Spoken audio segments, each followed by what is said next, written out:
Greetings, I'm Keith Klein, the host of the VentureFizz podcast, where I interview the most fascinating people in the tech scene. This is episode 324, and today's guest is Samir Gulati, founder and CEO of Ordway. Samir loves SaaS, and it's for good reason. It is expected that the size of the SaaS market may hit almost $1 trillion by 2030. Yes, the tech industry is having some challenges, but did you know that even though the evolution to SaaS started like 20-something years ago, the adoption of SaaS still only sits at a 36% adoption rate versus traditional on-premise software. So there is still such a massive opportunity for growth. Ordway is a billing and revenue automation platform that is specifically designed for today's innovative, technology-centric business models. With Ordway, you can automate billing, revenue recognition, and investor KPIs for recurring revenue from subscriptions or usage-based pricing models. The company is venture-backed by leading VC firms like CRV, Clocktower Ventures, Lerer Hippeau, and others. In this episode of our podcast, we cover lots of great topics, like a deep conversation around the current state of the SaaS industry and the evolution of pricing models, Samir's background story and how he joined one of the first SaaS companies called Intact, which exited for $1 billion, working as part of the early stage team at companies like Workday, Zora, Zynga, Grubbeat, and Spree Commerce, how he leveraged his experience in finance and billing software to disrupt the industry and build Ordway, plus all the details on the company, why it's a bad idea to overcapitalize your company, the importance of being a mission-critical application versus a nice-to-have solution, and so much more. Okay, quick side note. If you are listening to this podcast, then it is highly likely that you are interested in the founder journey and lessons learned around building companies.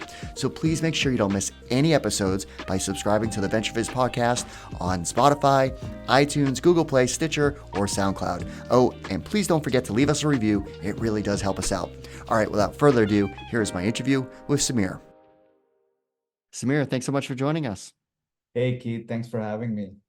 Yeah, it was good running into you at a holiday party recently. We had met years before, and when we ran into each other again, I'm like, wait, I remember you. So it was one of those friendly faces that you haven't seen probably, before the pandemic type of world, right? So it was good being in a networking event again. Yeah, face to face. It was good running into you again, Keith. Thank you. Yeah. So I'm excited to talk about your founder journey of the companies that you've built. But before we get into the whole background story, I thought it'd be good to talk about kind of the industry. You've been in the world of SaaS for many, many years. So what's the current landscape as it relates to the SaaS industry? There's a lot of noise out there about companies and their ability to raise capital and things like that. So what's the latest, state of the state? Yeah, absolutely. I love SaaS, as you can tell. I'm still very excited about SaaS, where the industry is, where it's going. And yeah, it's been a tough, it feels like it's been a tough year, 2023, with companies not being able to raise capital and things like that. But you know what? Like, I think it's a blip in the long journey, right? Like the evolution of SaaS that kind of started 20 years ago. And I recently read a stat that the SaaS penetration is really only like 36%, right? Wow, So that's yeah, staggering to hear. yeah. So the remaining world still uses the old school software. And even though SaaS has been around for 20 years, it's very hard to believe that people use anything but SaaS-based software these days. There is an entire world out there that still hasn't adopted to SaaS, and it's growing.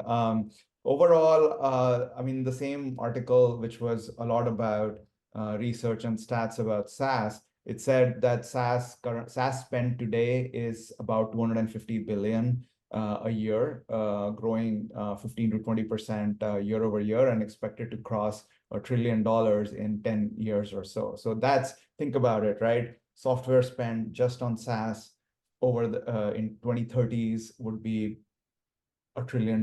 Like, so that's Wow, the yeah. potential that the world, I mean, it's just the world of software in general, but SaaS delivery platform, I'm still very excited about. I think some of the hiccups that we saw in the last year or two are purely a reflection of froth being built up over the years, over capitalization, high valuations. But valuations are just a means to an end. It's the real business under the hood, which I feel the industry as a whole is still pretty rock solid. And new companies keep producing new solutions to actual problems. And I think that is not going to change. And pricing, how companies, charge, software companies charge for their SaaS products has been evolving too. I mean, back in Absolutely. the enterprise sales model, it was a big enterprise license that you would buy. And then with SaaS became more subscription based. But now there's more usage-based pricing models, right? So there's an evolution of how companies are charging for their product.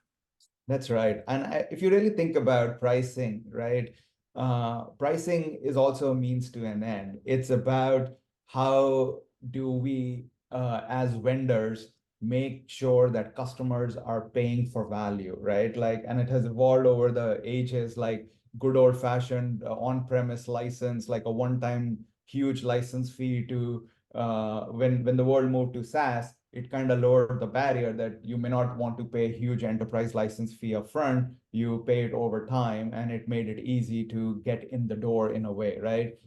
Usage-based pricing also has been around in the world of telecoms quite a bit. Like telecoms of the world have been using this pay-as-you-go model. You pay for number of minutes at first or gigabytes. So software is now warming up to a similar pricing model. And if you really think about it, it really lowers the barrier to entry.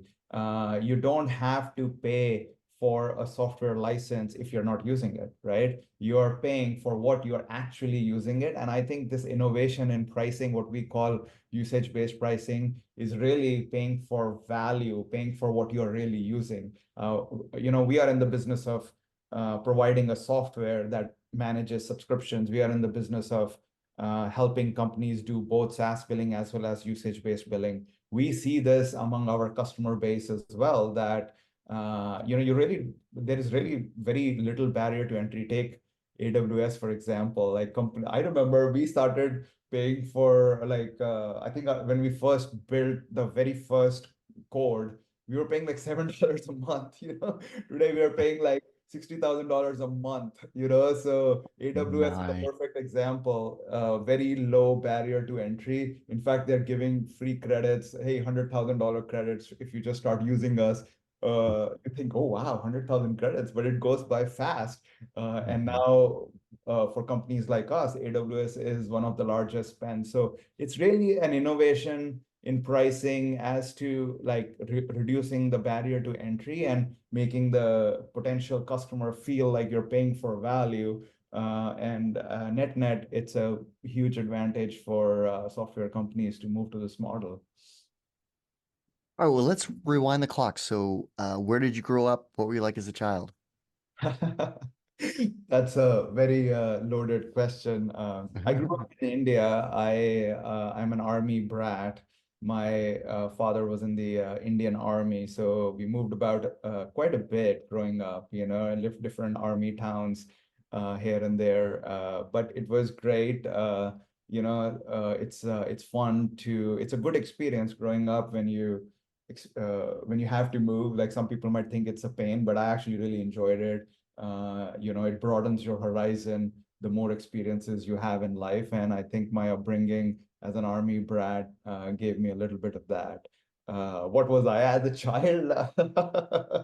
That also is a very loaded question. I think my parents would probably disagree with my answer, but I would say I was still pretty driven back then as a child, still very go-getter. And I think that has shaped my views in life and who I am today. Well, you studied computer science. So, how did you get your career started? Yeah, so yes, I did go to college for computer science, trained as a software developer, and my first job out of college was a software developer. I actually moved to US right after my engineering. I did my engineering in India and then moved to US. I moved to Stamford, Connecticut. My first job was working for an investment bank, UBS, as a software developer. It was fun. And those were the heydays of investment banking. It was pre-dot-com bubble era, and investment banking was, I mean, everything was high. Like this is cyclical. We're just talking about a SaaS lull over 2023. this is the dot-com era in 1998 as my first job, and things are on a high, and I joined an investment bank. Even the investment bank was on a high during those 2 years that I worked for them. Yeah, I mean, I remember that time frame well, the 98 to 2000 time frame. Then obviously things changed. But along with those changes, so your next stop was one of the first SaaS companies, right? Yes. So I think investment bank certainly was a good start for my career, but being a software person, I definitely wanted to be in the world of software. And I ended up moving to the Bay Area in California, in San Jose, joined Intact as a very, very early employee, almost a founding employee. And yeah, I think at that time, the word SaaS did not exist. Like if you look at, ASP, right? yeah, Application service provider. yeah, it's basically, yes, we were moving to the cloud as we say it today, but back in the day, the terminology that people used was, oh, hosted software or internet-based software. Like those were the terminology being thrown around. And if you really think about where the word intact comes from, it's internet accounting, right? So Ah, okay. impact. So it's quite interesting that, and like if you look back to the year 2000, there was Salesforce, there was NetSuite, there was Intact. Maybe there were a few other companies that, in the days trying to do different things because there was a huge movement, huge revolutionary movement in the business of software moving to what we call cloud today. But it was very, very early days of SaaS, and I feel lucky and honored that I got to play a role and get into the industry when it was just, in its basic stages. All right, so Media Unplugged, was this your first foray into actually starting your own company? Yeah, so I wouldn't even call it a company, if I may be honest with you. It was more like a project, right? So I definitely had an entrepreneurial itch. I worked for Intact for 6.5 years. It was a great journey, taking their product to market. And you may know today Intact has become the de facto mid-market accounting ERP, got acquired by Sage for almost $1 billion. So I feel it was a really fun experience going through the foundation of building something that would become big eventually, right? So yes, the entrepreneurial itch made me start thinking about Media Unplugged. So what Media Unplugged was, it was an early version of what is now Box or Dropbox or things like that. And the problem that I was really trying to solve, again, this is the early days of cloud. Like we didn't have our smartphones, or we didn't have our medias on our phones like we do today, or there was no cloud storage that you could access your data the way you wanted. What I was trying to solve is a personal problem that I had all this music stored on my computer at home. How do I access it while I'm at work, when I'm working? Like just, like you just have to take the files separately with you, and you have two different copies of the file on two different computers. So I was just trying to solve a personal problem, and I built an app which would allow me to access my files that are stored on my computer directly online, right? Like I had an early version of a smartphone, one of those big Nokia phones, like you could Mhm.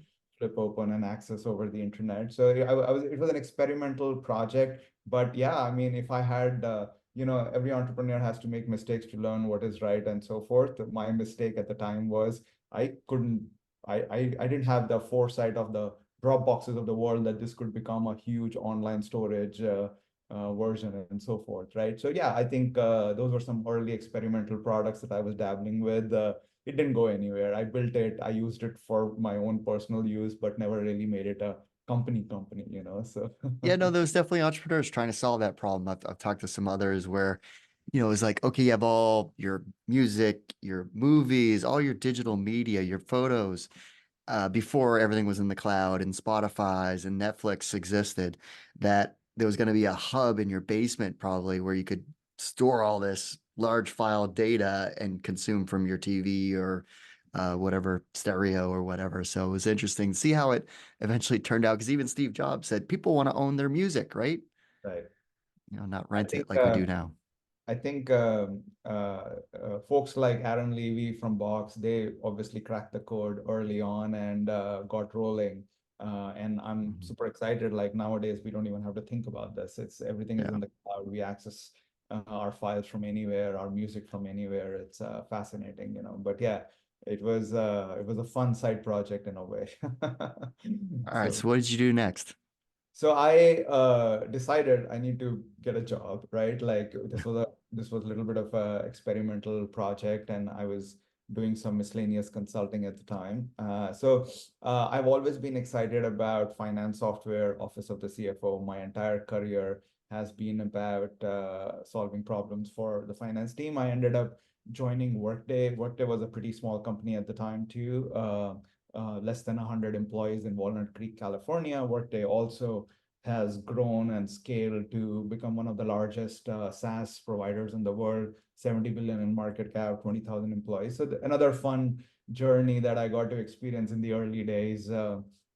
Which Uh, again, I mean, a company that was founded by PeopleSoft, right? Executives that, or the founder of PeopleSoft, right? Went on to do Workday, right?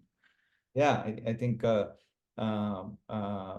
their journey is also quite fascinating. Talk about founder journeys, right? Like PeopleSoft got acquired by Oracle in a hostile takeover.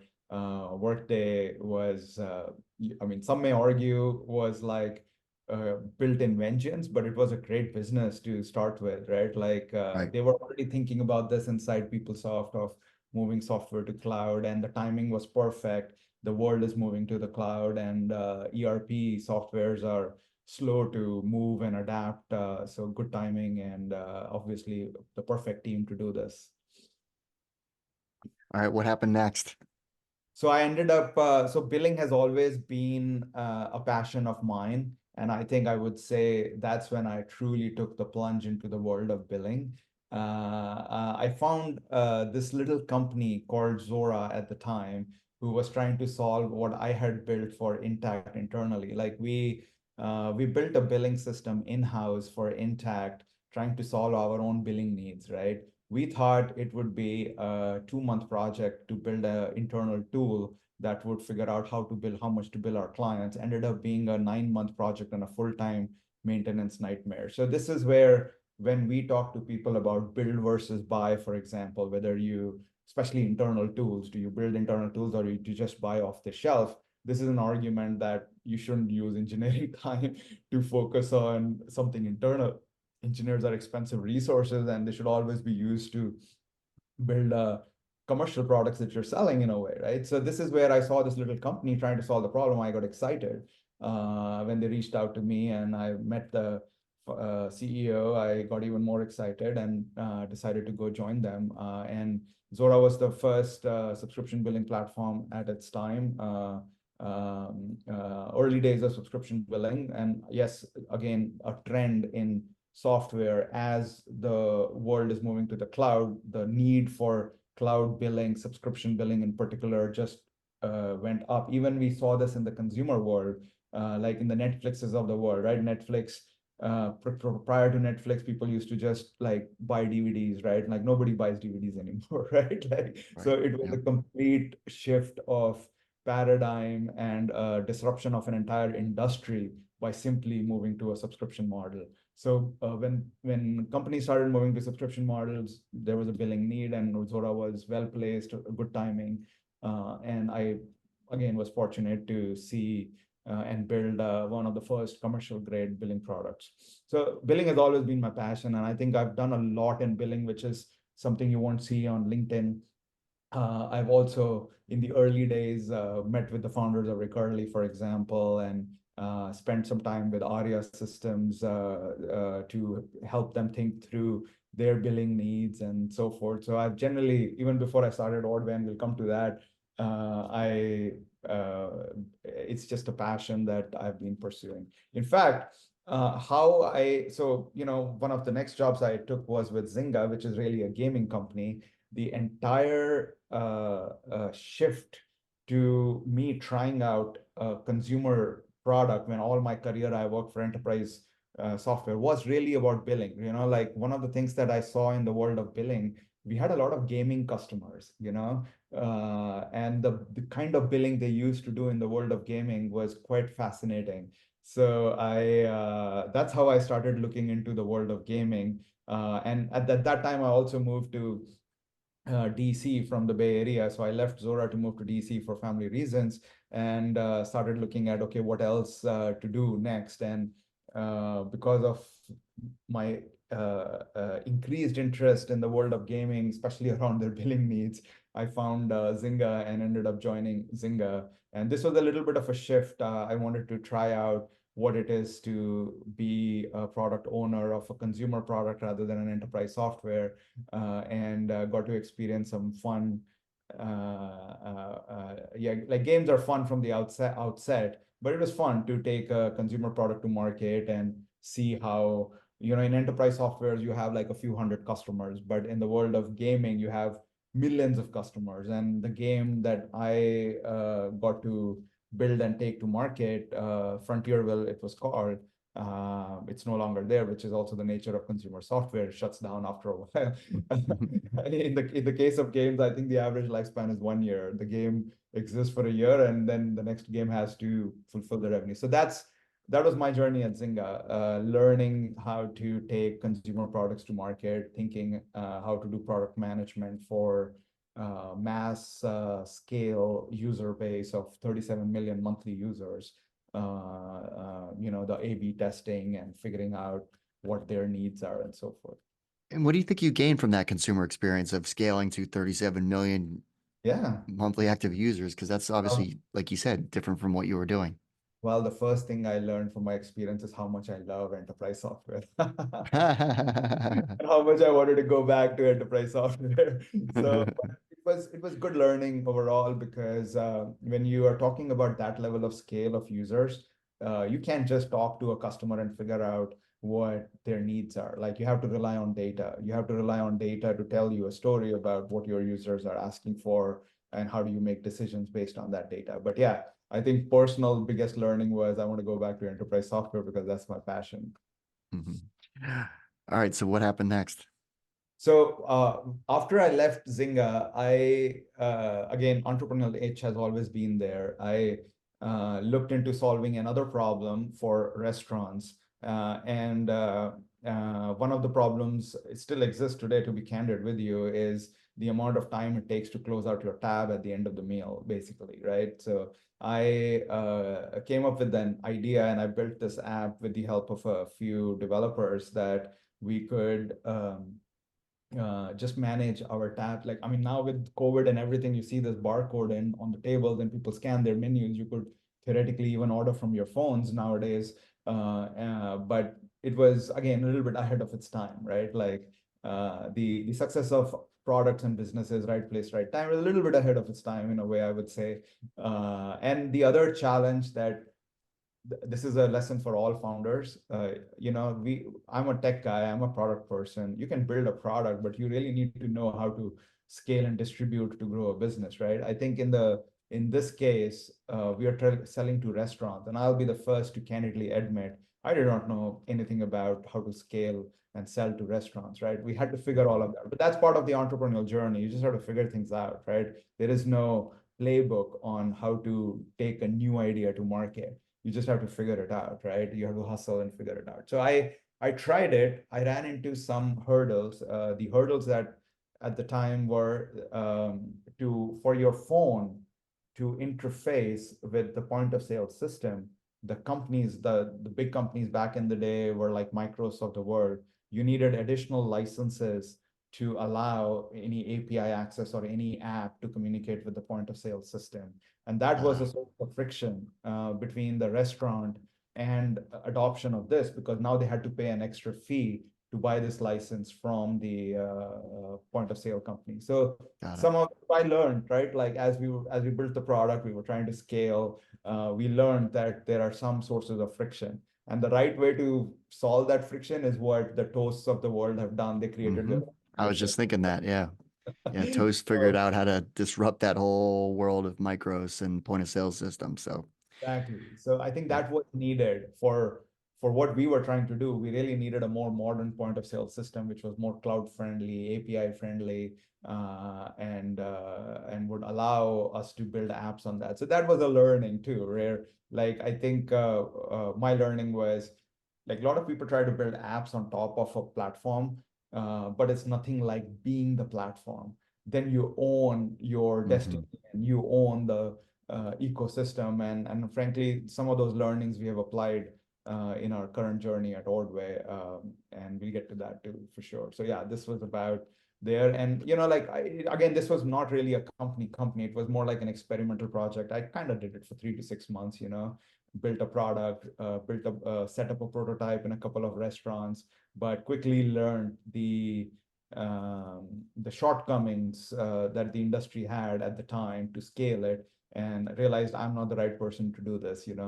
And I need to go back to a good old software world of software and do that. So that's where I found Spree Commerce. It was a young company at the time.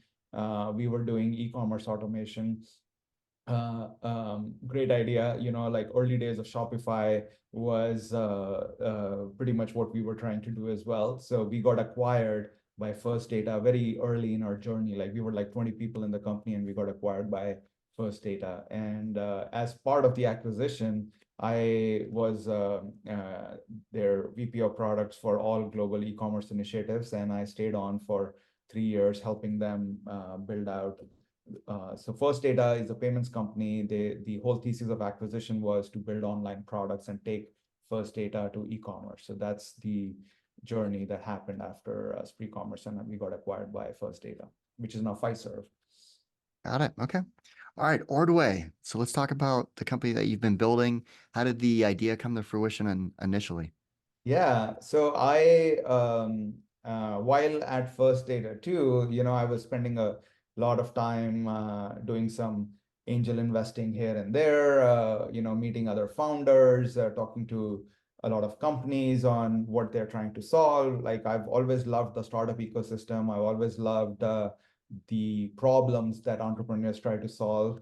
And what I began to realize that the world of financial software is still very, very old school and is ripe for disruption, and got me thinking, I know this world. I mean, I spent an entire career in this world. So why hasn't it been solved?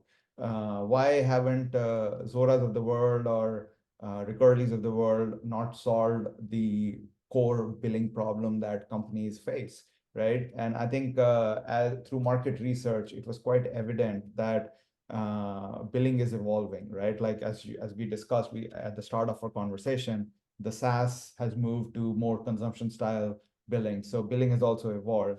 And this is a problem not just with some early legacy billing systems, but this is a problem with enterprise software as a whole. When companies get started, there are entrepreneurs who see a problem and they try to build a solution to solve that one little problem. And most of the time, software is built like a patchwork, right? Like it's a box. It's a box to solve that specific problem. If you fit in the box, it works for you. But the moment you start outgrowing your use cases, things begin to fall apart. And the enterprise software world, the legacy enterprise software world is a lot of bolt-ons, patchwork. Like if you ask the software company for a new feature, they'll be like, yeah, let's do this. Let's add it to our roadmap. We'll add a couple of engineers, write some code for it, and we will enhance it, right? So this is the problem which we saw in the world of billing also, where a lot of companies were struggling with their billing. They still are.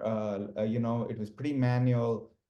We are talking about a world where everything is getting automated, but the world of finance is so manual and inefficient that there are still companies where people are sitting in front of a computer, typing it in, printing it out, stuffing it in an envelope, licking the envelope, mailing their invoices, and so forth, right? Like think about how inefficient the whole business process, back office process is. And it's often it's often overlooked because most companies in the early stages are always focused on top line growth. They just want to grow revenue, right? They're not really thinking about inefficiencies in the world of back office and things like that. So that is how the idea of Ordway was formulated, that the world needs a new enterprise software platform, and the world needs a absolute disruption of the whole order to revenue process, a software process which would automate the order to revenue process. And that's how the journey of Ordway was born. Under the hood, we wanted to build a platform. And frankly, that's our differentiation too. Under the hood, we built a platform which is more like Lego blocks for software. You can piece it together and build any workflow on top of it. But at a high level, like if you really think about the journey of a company, a sales rep closes a deal and is very excited that I closed the deal, and then they hand it over to a finance person. Most of the time they're handing over to the finance person manually, including a manual piece of paper that this is the contract, right? Now it's my job is done, it's your problem. And more often than not, we see that the finance team struggles with that contract month after month. What was promised in the contract? How much to bill? How to recognize revenue? What were the terms promised for payments? Like they're struggling. And our vision is at a very basic, simple level is like, hey, if the sales rep knows how the deal is going to be executed over a multi-year contract, why should finance struggle, right? So to some extent, our order to revenue starts at the time of sale. We plug it into sale.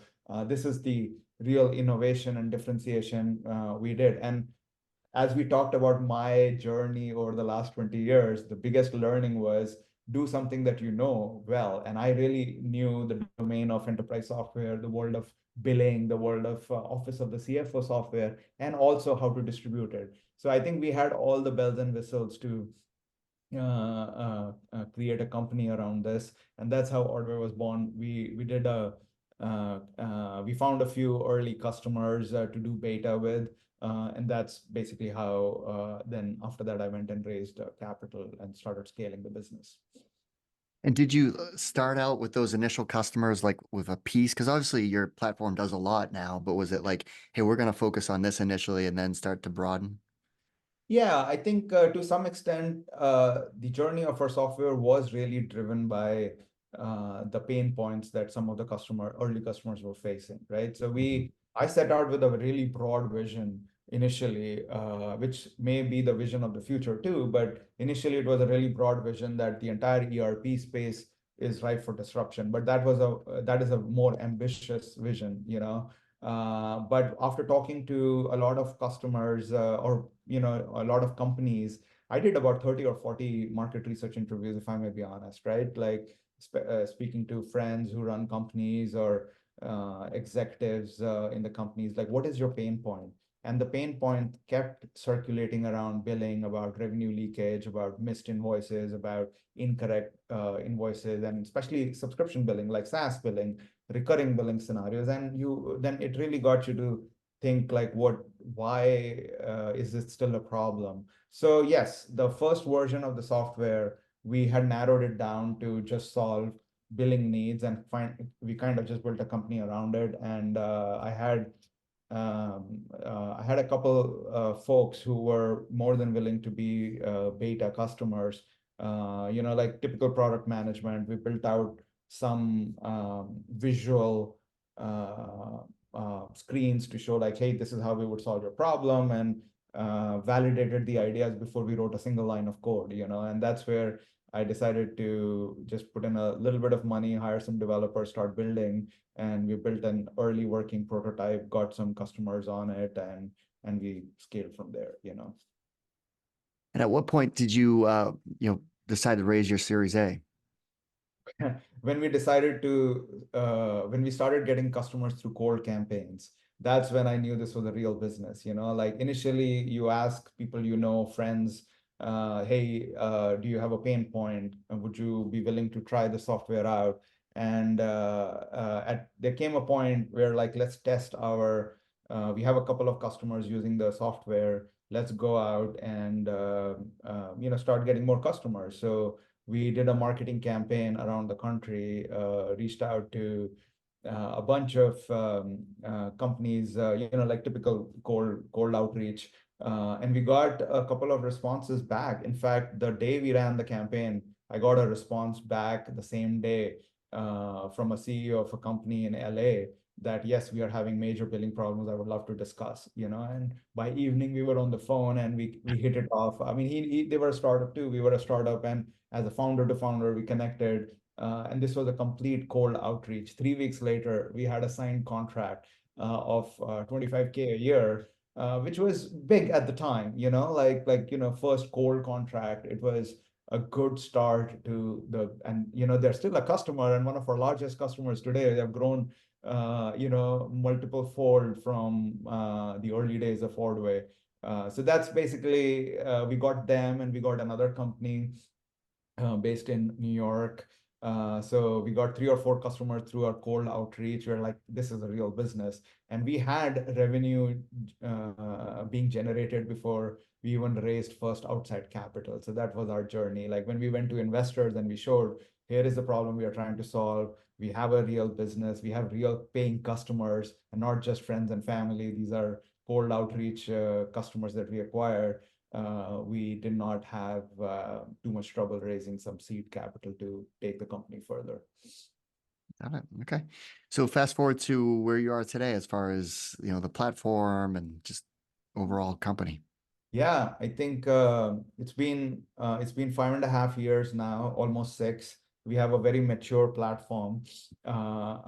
We are a key player in the order to revenue space, or you can call it subscription management space. And I certainly view us as disruptors. We have certainly been displacing some legacy software companies built 2 decades ago, and putting our software in place. But also, this world is so big. The world of billing spend alone is so massive that I feel super excited about the future of Ordway and where we can go over the next few years. And there's obviously competition in this space. So how do you position yourself as it relates to, other companies in the space? So I think a lot goes back to the foundation, right? Like if you look at the word billing, you would think that why is billing a problem, right? Billing is not a new problem. Billing is a 5,000-year-old problem. Even 5,000 years ago, you had to trade, you had to pay for things through different means, right? But with the evolution of time and the evolution of software in particular, the ways of, like we were discussing pricing scenarios, the ways of pricing definitely has changed. So our strength is definitely in usage-based billing, but we can absolutely do run-of-the-mill SaaS billing all day long. But when you talk about competition, there isn't much. Billing is a really complex software to build. And you might think that a lot of people do billing, but like I was saying, a lot of people do point solutions, right? There are a lot of companies who have solved one problem or the other. There are a lot of companies who would simply try to solve a Netflix-style billing, $5 a month plan, or in other words, direct-to-consumer subscription billing, right? But in the world of B2B billing, there are just 3 or 4 names we keep seeing over and over again. There's not a whole lot of noise, which people don't understand because they just think, oh, billing, maybe like a lot of people do billing, right? Even ERP companies might say they do billing, but they don't really do billing. You can sit in front of a computer, you can type in an invoice and send it out, but then you can do that with our $10 a month software too. So we are in the world of automation. I think that's our differentiation, and what makes us different from some of the noise or some of the competitors out there is really the flexible framework that we have built. Like I was sharing earlier, we can solution any workflow. We challenge the world. Come to us and tell us what your current software or current process is not able to automate for you, what remains manual and inefficient, and we can automate it for you. So that's our message to the world and challenge to the world. Come and challenge us, and we will show you how our software will be used to automate your world. And that's quite a bold statement. And we have successfully got hundreds of customers now, paying us. And like, if you think about what we do, we are a mission critical software, right? Like we sit in these at the center of a company's back office operations. Like if billing is not working, the business is not working, right? So, and as a startup, initially, you have to build that brand, you have to build that credibility. But now we have billion-dollar companies, publicly traded companies using Ordway as their mission-critical billing backbone to solve order to revenue. So we are very proud of what we have built and continue to build and move forward. And I think that is really what has differentiated from the noise, our ability to customize. And frankly, there's a lot more to do. Like, I think, we are in there's so much buzz around AI, and we have barely scratched the surface on the potential of AI in the world of billing. So there is a lot that we still have to do. This is just the beginning, in my opinion. Yeah, I mean, obviously the AI buzzword is everywhere, but the use case for what you're building certainly seems very logical. Yeah, absolutely. And I think the name of the game for us really is automation, right? Like we have companies who have been able to scale their businesses from 10 million in ARR to 200 million in ARR without adding too many more people in their finance back office team, right? Like, so that's the promise. If you think about it, you're paying for software to automate something, but you can really scale the business and be more efficient, and don't need an army of minions to really send your invoices out, collect money on it, and recognize revenue, and your analytics, the whole 9 yards. All right, so we talked about some of your lessons learned from past companies, consumer. So what have been some of the biggest lessons learned while building Ordway? Oh boy, that can be a book in itself. So I think there are a lot of lessons, and frankly, even the last 1 or 2 years would teach a lot of lessons to founders and entrepreneurs to not overcapitalize the company also, right? Like, so at the end of the day, we are building a business. We are building a solution to a problem. If you keep it simple, as a company, right? Like especially I'm speaking from a founder's entrepreneur's perspective. We saw a problem, we went after solving that problem, right?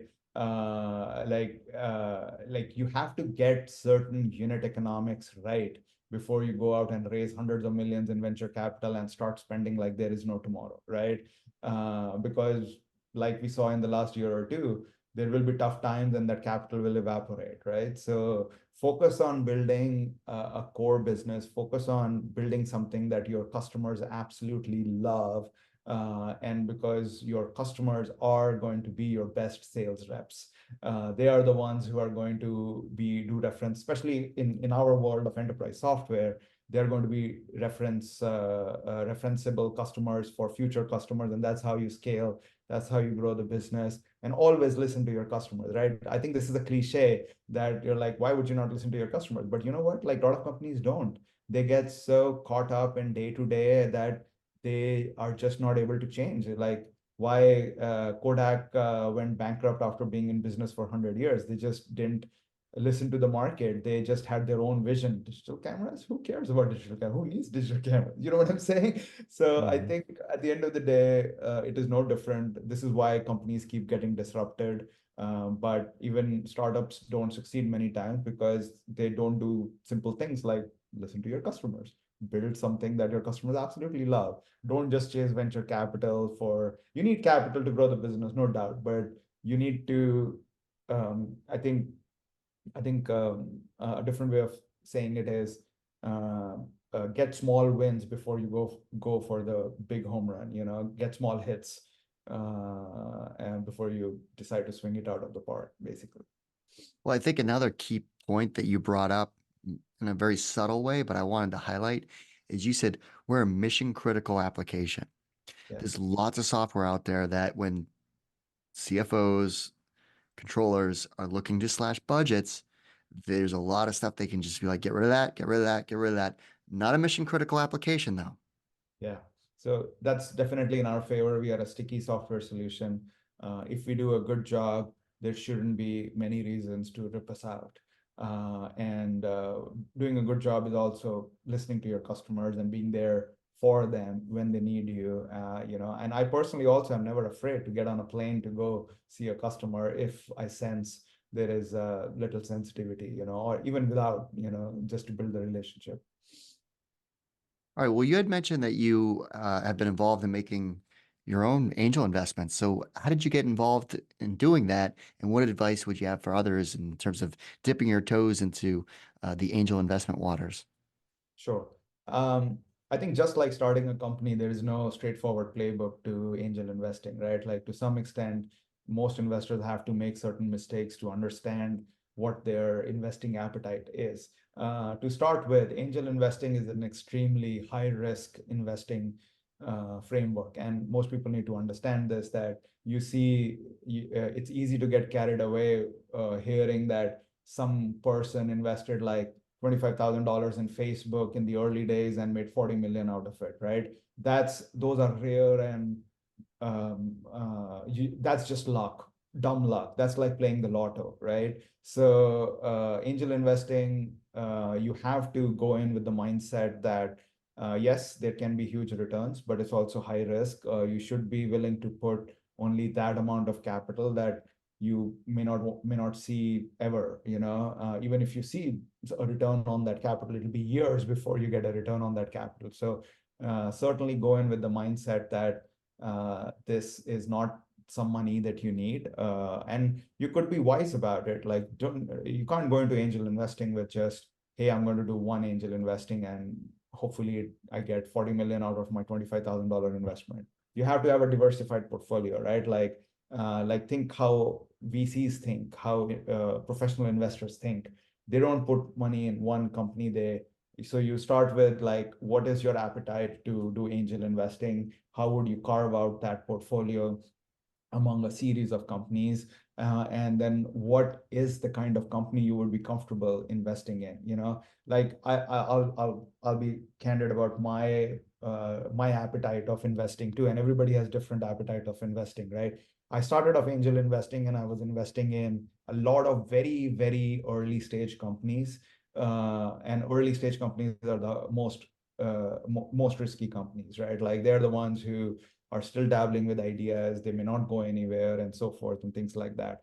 I learned about my own risk appetite from some of the early investments, and I no longer do very, very early stage in angel investing. I actually wait for companies to hit certain milestones, have some revenue proof. So you get in at a higher valuation, but it's less risky. Let's put it that way. At least they have a real business at that particular point. Your return would be smaller, but maybe more guaranteed. So that's where you need to learn about your own risk appetite as an investor, which is why even in the world of professional investing, you see certain firms focused on very early stage investing and certain firms focused only on very late investing, right? So it's all about a model, a risk appetite that everyone builds out.